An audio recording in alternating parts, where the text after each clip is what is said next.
A lonely revert in a broken Ummah by Graycie Green. When the community you thought would save you becomes another door that shuts in your face. There is something deeply tragic about a believer abandoned in her first steps toward faith. People say Allah wills it, and with that simple phrase, they wash their hands of their responsibility. But refusing to support a new revert is still their test and their judgment. Allah writes our destinies, yes, but He also watches our choices, and some of those choices will weigh heavily on the day no excuses remain.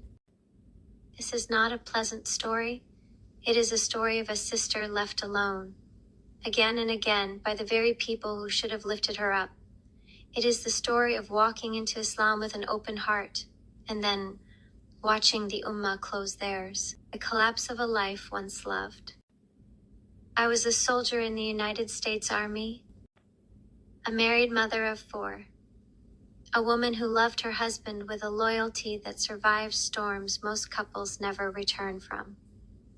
23 years together, 23 years fighting side by side, until one day, he simply walked away. But before he left, he scorched the earth beneath my feet. He turned friends into enemies, my oldest son against me, and left me in emotional ruins.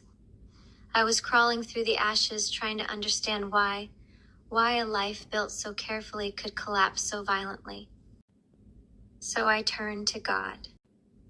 Not as I once understood Him, but with a desperate hunger for truth. Prayer, study, scripture, anything that could anchor my drowning soul.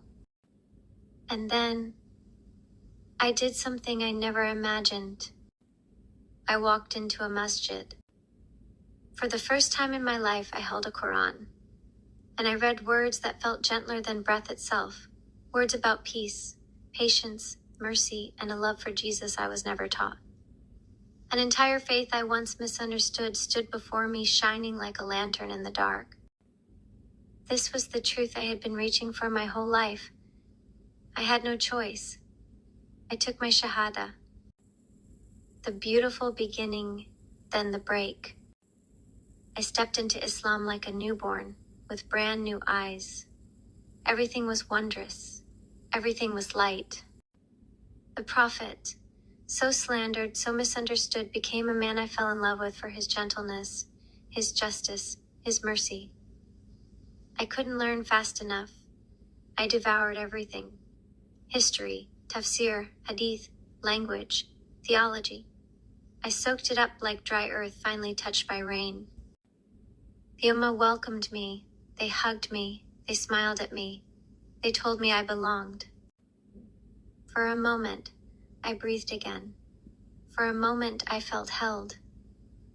For a moment, the world was bearable. But moments fade. Where warmth once existed, the cold began to creep in. Suddenly, the sister who was encouraged to study was told to stop studying. Suddenly, the one who asked questions was told not to ask them. Don't read this. Don't look into that. You're too new. You're too weak. You'll go astray. Had I been weak, I would have remained in the faith I left. It was strength, not weakness, that brought me to Islam. But they didn't want strength. They wanted silence. The sect walls. I tried to understand the differences among Muslims, not out of rebellion, but because Allah gave me a mind meant to understand. But each sect felt like another locked room. Sunni, I was expected to nod and smile, never question. Shia, my questions were met with discomfort, and the door quietly closed. Sufi, I thought I'd found home until I was told Jesus died on a cross. My heart broke. I knew that was wrong. I knew that was a line I could not cross. Where did I belong? Where was the Ummah that had once held me? Where were the brothers and sisters who promised we're your family now? Everywhere I walked, doors slammed. The loneliness of a revert.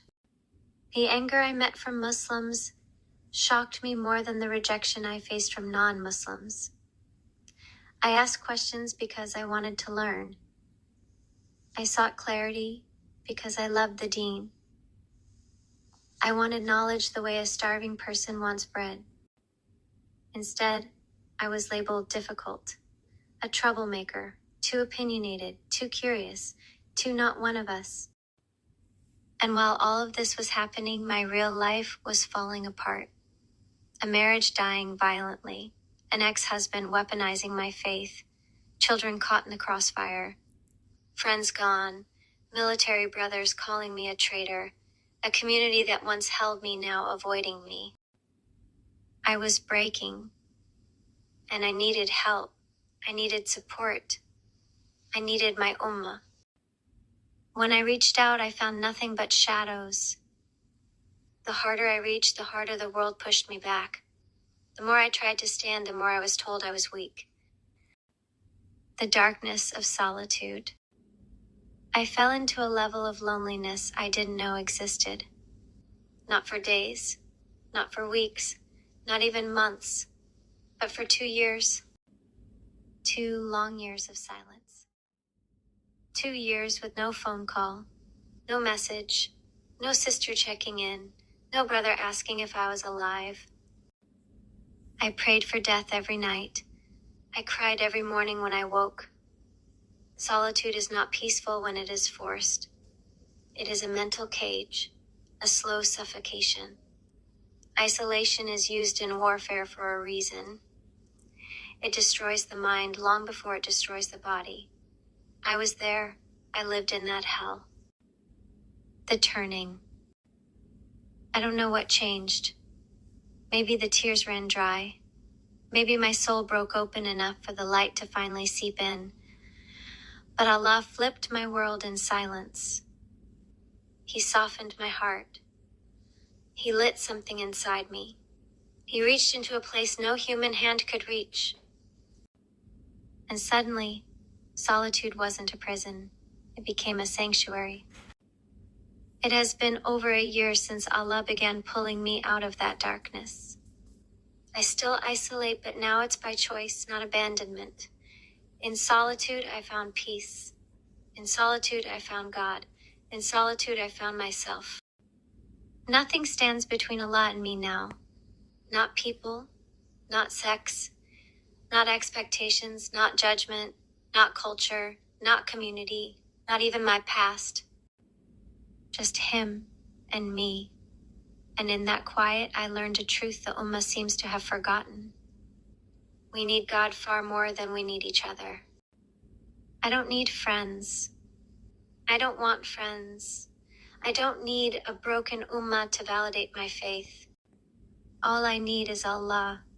All I want is Allah. And maybe that was the point all along.